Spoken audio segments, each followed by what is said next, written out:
दिवाली बाद फूली दिल्ली की सांस, एनसीआर में फिर बिछ गई प्रदूषण की चादर, एक्यूआई 300 के पार।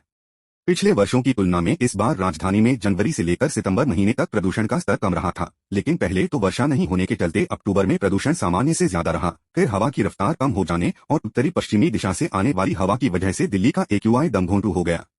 दोस्तों, वीडियो को लाइक व आर के वीडियोस चैनल को सब्सक्राइब कर लें व हमारे राजू भाई फेसबुक पेज को भी फॉलो कर लें।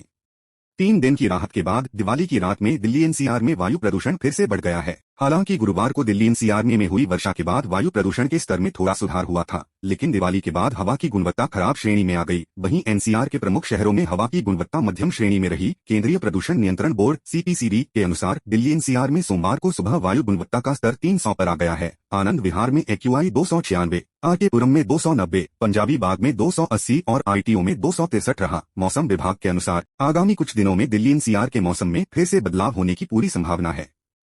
14 नवंबर को हवा और होगी खराब।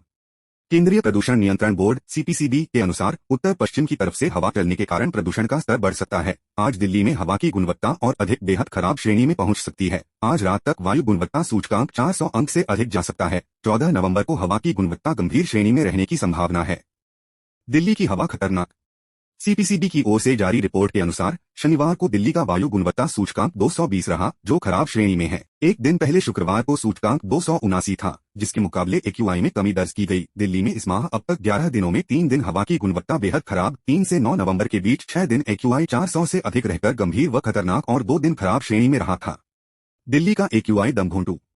पीछे मुड़कर देखें तो पिछले वर्षों की तुलना में इस बार राजधानी में जनवरी से लेकर सितंबर महीने तक प्रदूषण का स्तर कम रहा था, लेकिन पहले तो वर्षा नहीं होने के चलते अक्टूबर में प्रदूषण सामान्य से ज्यादा रहा। फिर हवा की रफ्तार कम हो जाने और उत्तरी पश्चिमी दिशा से आने वाली हवा की वजह से दिल्ली का एक्यूआई दमघोंटू हो गया। खासतौर पर पिछले 3 दिन तो दिल्ली वालों के लिए सबसे ज्यादा खराब बीते हैं। इन तीनों दिनों में एक्यूआई 400 के ऊपर रहा है। बढ़ रही हैं पराली जलाने की घटनाएं। पर्यावरणविदों का कहना है कि जिस तरह पराली जलाने की घटनाएं बढ़ रही हैं, हवा की गति मंद है, पश्चिमी विक्षोभों के अभाव में बरसात होने की संभावना भी नहीं है और वाहनों का धुआं व धूल वातावरण में तेजी से प्रदूषण फैला रही है। अगले सप्ताह तक प्रदूषण कम होने की कोई संभावना नहीं है। इस वजह से बढ़ता है प्रदूषण। SAFAR system of air quality and weather forecasting and research के संस्थापक निदेशक डा गुरफान बेग बताते हैं, अब की बार दिवाली नवंबर के मध्य में पड़ रही है। इस दौरान ठंडक होगी और पराली जलाने का सीजन भी अपने चरम पर होगा। दूसरे पटाखों पर प्रतिबंध के बावजूद इन पर पूर्णतः रोक कभी नहीं लग पाती। ऐसे में दिवाली के आसपास प्रदूषण कहीं अधिक हो सकता है। End versus NED. भारत ने अपने 20 साल पुराने रिकॉर्ड को किया ध्वस्त। अब वर्ल्ड कप में नया इतिहास रचने की बारी। टीम इंडिया ने रविवार को 2023 वर्ल्ड कप में ग्रुप चरण के अपने अंतिम मैच में दमदार प्रदर्शन किया। भारतीय बल्लेबाजों के आगे नीदरलैंड्स के गेंदबाजों की एक नहीं चली। भारत ने पहले बल्लेबाजी करते हुए 410/4 का विशाल स्कोर बनाया। रोहित शर्मा की टीम वर्ल्ड कप में अभी तक अजेय लय बरकरार रखे हुए है। भारत ने नीदरलैंड्स को 160 रन से हराते हुए 9वीं जीत हासिल की। दिवाली के दिन टीम इंडिया ने देशवासियों को जीत का तोहफा दिया। नीदरलैंड्स को 160 रन से हराकर वर्ल्ड कप में लगातार 9वीं जीत दर्ज की। ऑस्ट्रेलिया के बाद भारत दूसरी टीम बन गई है जिसने यह कारनामा किया है। ऑस्ट्रेलिया ने 2 बार 11 लगातार मैच जीते हैं। टीम इंडिया ने रविवार को 2023 वर्ल्ड कप में ग्रुप चरण के अपने अंतिम मैच में दमदार प्रदर्शन किया। भारतीय बल्लेबाजों के आगे नीदरलैंड्स के गेंदबाजों की एक नहीं चली। भारत ने पहले बल्लेबाजी करते हुए 410/4 का विशाल स्कोर बनाया। रोहित शर्मा की टीम वर्ल्ड कप में अभी तक अजेय लय बरकरार रखे हुए है। बल्लेबाजों ने किया कमाल।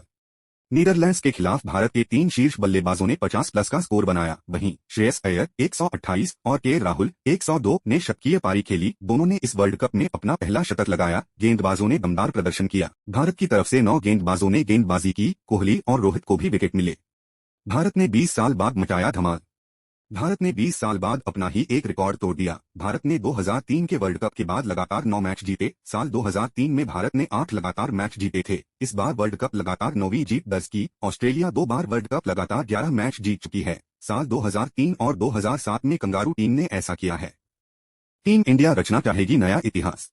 भारत जिस तरह की फॉर्म में है, वह ऑस्ट्रेलिया के रिकॉर्ड को तोड़ने की पूरी कोशिश करेगा। भारत अब वानखेड़े में खेले जाने वाले पहले सेमीफाइनल मैच में न्यूजीलैंड से भिड़ेगा। भारत साल 2019 वर्ल्ड कप सेमीफाइनल में मिली हार का भी बदला लेना चाहेगा।